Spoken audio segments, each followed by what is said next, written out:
This is called the crossover theory. It is about crossing over to the other side into the afterlife. The actions a person chooses during their lifetime either inspires God to upgrade or downgrade their soul. For example, a person who owns a bar and does a bunch of evil activities such as threatening prostitutes to work for their company is not only ruining their own life test, but is also exposing other people to evil temptations, which causes them to fail their test as well. This sort of behavior causes God to downgrade their souls and marks them for punishment in hell.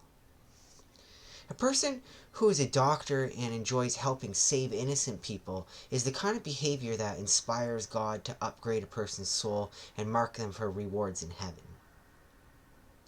When a person's body dies, their soul is sent to another dimension for their final judgment. Depending on the actions they chose during their lifetime and their soul's composition, they are either invited to heaven or sent to hell.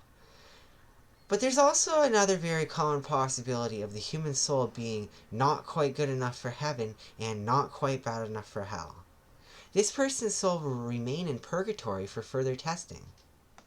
During this final testing phase, there are two pathways the person can choose from. God makes both pathways accessible, and the final decision is up to the test subject.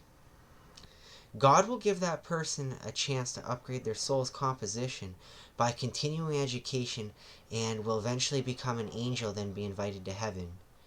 And God will also give that person a chance to downgrade their soul's composition by failing to continue education. And the pathway to failure usually derives from choosing evil temptation over God's education. Those characters will eventually become a demon, then be sent to hell.